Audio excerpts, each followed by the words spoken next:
Movie के start होते ही हमें कुछ साल पहले का टाइम दिखाया जाता है, जहाँ पर कुछ वर्कर्स एक माइन में काम कर रहे होते हैं। उन पर नजर रखने के लिए एक डॉक्टर भी वहाँ पर होता है, जिसे एक आदमी बताता है कि काम के दौरान वर्कर्स को यहाँ पर कुछ रेडिएशंस यानी शुआएं महसूस हुई और उन्हें लगा कि शायद यहाँ पर यूरेनियम है और वो बहुत खुश हो गए। उन्होंने बड़ी बड़ी मशीनरीज यहाँ पर मंगवा ली और काम शुरू कर दिया कि देखते ही देखते काम के दौरान वो जमीन अंदर घुसने लगती है, यानी एक गार में जाने लगती है। तो डॉक्टर अपनी टीम को लेकर उस केव के अंदर जाते हैं, यानी जमीन के नीचे। तो वहाँ पर उन्हें एक बहुत बड़े जानवर का स्केलेटन मिलता है, यानी ढांचा। जब डॉक्टर उस पर गौर करते हैं तो उन्हें पता चलता है कि ये कोई स्केलेटन नहीं है, बल्कि वाकई में एक बहुत बड़ा जानवर है जो यहाँ पर सो रहा था और रोशनी पड़ने पर ये जिंदा हो गया था। और फिर हमें ये दिखाया गया कि वो जानवर केव से निकलकर समंदर की तरफ चला गया था। दूसरी तरफ जापान में हमें एक साइंटिस्ट दिखाया जाता है जो कि फोन पर किसी से बात कर रहा था कि जिस जगह से वो जानवर निकला था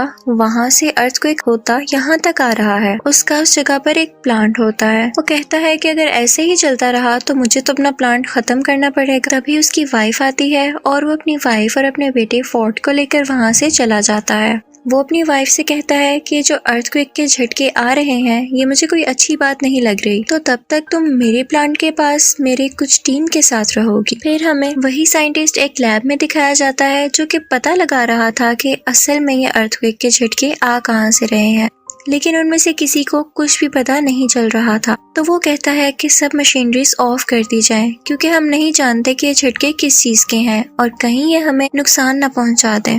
इसी के साथ वहाँ पर फिर से अर्थक्वेक आने लगता है और साइंटिस्ट की वाइफ भी वहाँ पर आ जाती है। वो वहाँ से भागने लगती है और चैम्बर में ब्लास्ट होने की वजह से एक पॉइजनस गैस यानी जहरीली गैस उसकी तरफ बढ़ने लगती है। साइंटिस्ट अपनी वाइफ को बचाने के लिए आगे बढ़ता है, लेकिन तब तक बहुत देर हो चुकी थी और गैस पूरी तरह से उस कैबिन में फैलने लगी थी। तो उसकी वाइफ उससे कहती है कि दरवाजा बंद कर दो इससे पहले कि ये गैस यहाँ तक पहुँच जाए। और ना चाहते हुए भी साइंटिस्ट को वो दरवाजा बंद करना पड़ता है और इसके बाद वो काफी उदास हो जाता है क्योंकि उसकी वाइफ अंदर रह गई थी। वो उससे कहती है कि हमारे बेटे फोर्ड का ध्यान रखना, और इसी के साथ रेडिएशन की वजह से वो पूरा का पूरा प्लांट तबाह हो जाता है। फोर्ड भी ये सब कुछ अपने स्कूल से देख रहा था। अब हमें 15 साल बाद का वक्त दिखाया जाता है। फोर्ड अब एक फौजी बन चुका था और कुछ मंथ की ट्रेनिंग के बाद वो अपने घर वापस आया था। वो अब मैरिड था कि उसकी वाइफ को कॉल आती है कि फोर्ड के डैड को पुलिस ने पकड़ लिया है। फोर्ड अपने डैड से नफरत किया करता था क्योंकि वो समझता था कि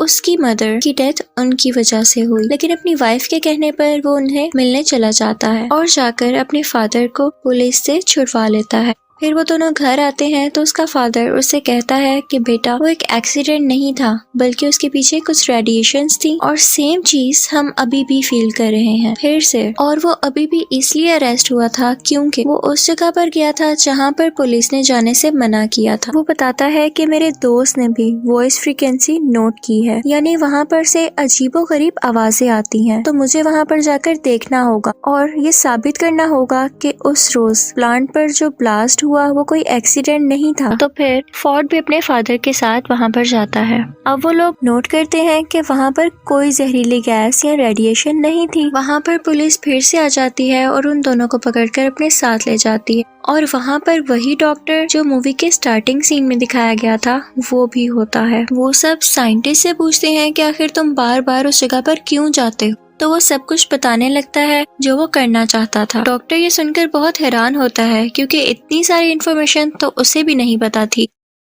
वो वहाँ पर एक बहुत बड़ी पत्थर जैसी चीज पर कुछ एक्सपेरिमेंट्स कर रहे हैं। अचानक वो पत्थर हिलने लगता है तो वो लोग उस पर बिजली फेंकते हैं, यानी इलेक्ट्रिकल शॉक देते हैं। वो पत्थर टूट जाता है और उसके अंदर से एक बहुत बड़ा क्रिएचर बाहर आता है। वो बहुत ही ज्यादा बड़ा था और लोगों पर बिजली जैसी कोई चीज फेंक रहा था। और फिर हमें दिखाया जाता है कि वो जानवर खुद को कैद से आजाद करवाकर प्लांट से बाहर आ जाता है और वहाँ से उड़ जाता है। अगले दिन कैप्टन आते हैं और डॉक्टर को अपने साथ जाने का कहते हैं। डॉक्टर अपने साथ साइंटिस्ट और फोर्ड को भी ले लेता है, लेकिन इस वाकये में साइंटिस्ट काफी जख्मी हो चुका था। वहाँ पर जाकर उनका हेड उन्हें बताता है कि ये क्रिएचर कोई आम क्रिएचर नहीं। जब जमीन की रेडिएशंस कम होती गयी तो ये समुंदर की गहराइयों में चला गया ताकि ये वहाँ से अपनी एनर्जी ले सके। वो बताते हैं कि हमारी कंपनी को भी उसे ढूंढने के लिए बनाया गया था। वो आज तक नहीं मरा और उसका नाम गॉडजिला था।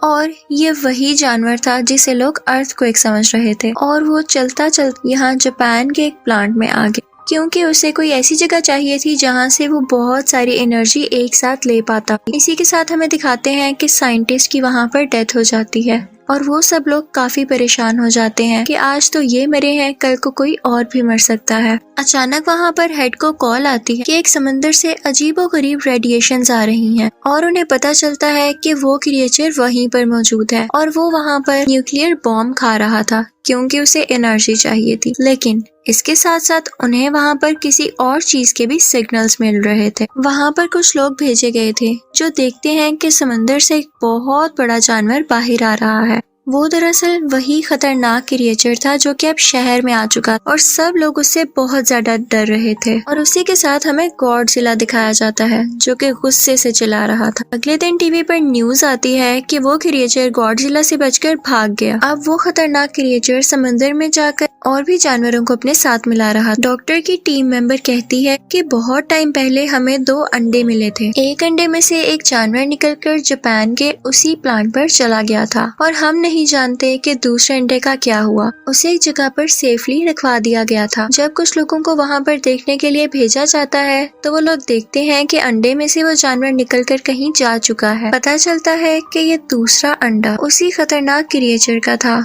और वो उसमें से निकलकर किसी और शहर में जाकर तबाहियां मचा रहा था। इन दोनों को पुलिस ढूंढने लगती है। फिर हमें दिखाया जाता है कि डॉक्टर टीवी पर दूसरे क्रिएचर की फुटेज देख रहे होते हैं। वहाँ पर वो नोट करते हैं कि इस क्रिएचर के तो पर ही नहीं है जैसे पहले क्रिएचर के थे। रिसर्च करने पर उन्हें पता चलता है कि ये फीमेल है और पहला क्रिएचर मेल था। अब क्योंकि फोर्ड भी एक फौजी था तो उसे आर्मी के साथ हर जगह भेज दिया जाता है कि वो उन क्रिएचर्स को रोक सके। दूसरी तरफ हमें कैप्टन बताता है कि वो क्रिएचर्स बहुत तबाही कर रहे हैं, तो हेड उनसे कहता है कि हमें इन्हें एक बहुत ही खतरनाक बॉम्ब से उड़ाना पड़ेगा। तो कैप्टन कहता है कि इससे तो उन्हें फायदा होगा क्योंकि उन्हें न्यूक्लियर एनर्जी चाहिए और इससे वो और ज्यादा स्ट्रॉन्ग होंगे। तो हेड कहता है कि हम इसके सिवा कर भी क्या सकते हैं, रिस्क तो लेना होगा। वो दोनों क्रिएचर्स अपनी एनर्जी रिस्टोर करने के लिए यानी रेडिएशंस को खुद में फिल करने के लिए एक समुंदर में जा रहे थे क्योंकि समुंदर की गहराई से उन्हें बहुत सारी रेडिएशंस मिली और गॉडजिला दूसरी तरफ उन्हें मारने के लिए आ रहा था। तो ये सब लोग भी उसी समुंदर की तरफ बढ़ते हैं और वो न्यूक्लियर बॉम्ब भी अपने साथ रख लेते हैं। फोर्ड भी इन पर नजर रखे हुए था। वो बॉम्ब उन्होंने एक बोट पर रखा हुआ था। मेल क्रिएचर आकर उस बोट पर अटैक कर देता है और वो न्यूक्लियर बॉम्ब उठाकर वहां से चला जाता है। अब वो दोनों क्रिएचर्स उस बॉम्ब को लेकर वहां से दूर चले गए थे क्योंकि उन्हें वो चीज मिल गई थी जिससे उन्हें बहुत सारी एनर्जी मिलने वाली थी। आर्मी का और हेड का ये प्लान अब पूरी तरह जाया हो चुका था। वो लोग सोचते हैं कि हमसे तो कुछ भी नहीं हो पाएगा तो शायद गॉडजिला हम सबकी जान बचा ले। फिर हमें दिखाया जाता है कि वो क्रिएचर्स शहर में बहुत तबाही मचा रहे थे, लेकिन लकीली गॉडजिला भी वहां पर आ जाता है और आर्मी भी वहीं पर थी। फिर हमें दिखाया जाता है कि गॉडजिला इस क्रिएचर के सामने आ जाता है और ये लोग लड़ने लगते हैं। ये बहुत ही बड़े थे और लड़ते लड़ते बहुत चीजें डिस्ट्रॉय कर रहे थे, तो सब लोग पीछे हट जाते हैं। यहाँ पर अभी सिर्फ मेल क्रिएचर ही मौजूद था, तो गॉडजिला उससे आसानी से लड़ पा रहा था और वो उसे मारने ही वाला होता है कि पीछे से फीमेल क्रिएचर आकर उस पर अटैक कर देती है और अब गॉडजिला इन दोनों से अकेला लड़ रहा था। यहाँ पर गॉडजिला के लिए उन दोनों को मारना काफी मुश्किल हो रहा था। दूसरी तरफ हमें दिखाया जाता है कि आर्मी को अंडरग्राउंड यानी जमीन के नीचे एक घोंसले में बहुत से अंडे मिलते हैं जो कि फीमेल क्रिएचर ने दिए थे और गॉडजिला के लिए उनको हराना काफी मुश्किल हो जाता। आर्मी वहाँ पर एक बॉम्ब पर टाइमर लगाकर बाहर आ जाती है और जल्द ही वो बॉम्ब ब्लास्ट हो जाता है और सब के सब अंडे उसमें हट जाते हैं। जब मेल और फीमेल दोनों क्रिएचर ये देखते हैं तो उन्हें अपने अंडों की फिक्र होने लगती है और वो दोनों गॉडजिला को छोड़कर उस तरफ भागते हैं। अब उस धमाके से गॉडजिला को ये फायदा हुआ कि उस धमाके की रेडिएशंस गॉडजिला में एनर्जी की तरह जाने लगी और उसने वही एनर्जी यूज कर अपने मुंह से उन दोनों क्रिएचर्स पर फेंकी और अब गॉडजिला काफी स्ट्रॉन्ग हो चुका था और वो दोनों क्रिएचर्स से पूरी ताकत से लड़ रहा था। और यहाँ पर गॉडजिला मेल क्रिएचर को मार देता है। तो ये देखते हुए फीमेल क्रिएचर को काफी गुस्सा आता है और उसे इस बात का भी गुस्सा था कि आर्मी ने उसके अंडों को मार दिया। तो वो फोर्ट की तरफ बढ़ती है, लेकिन गॉडजिला उसे पीछे से आकर पकड़ता है और उसका मुंह खोलकर अपने मुंह से सारी की सारी रेडिएशंस उसके अंदर डाल देता है, जिसकी वजह से उसे बहुत पेन होने लगती है और वो मर जाती है। फोर्ट भी यहाँ पर काफी जख्मी हो चुका था, लेकिन आर्मी उसे ठीक करने के लिए वहाँ से ले जाती। अगले दिन हमें गॉडजिला दिखाया जाता है। लोग समझ रहे थे कि वो मर चुका है, लेकिन वो थक चुका था और अपनी आंखें बंद कर लेटा हुआ था कि अचानक वो उठता है और वापस समुद्र में जाने के लिए चलने लगता है। वो इनफैक्ट यहाँ पर किसी को कोई नुकसान नहीं पहुँचाने आया था। उसकी दुश्मनी तो बस उन खतरनाक क्रिएचर्स से थी और अब जैसा कि उसने उनको मार दिया तो वो वापस समुद्र में चला जाता है। और अब दिखाया जाता है कि फोर्ड भी अपनी बीवी और बेटे के पास चला गया था और सब कुछ यहाँ पर ठीक हो जाता है। इसी के साथ मूवी भी एंड होती है। Thank you for watching.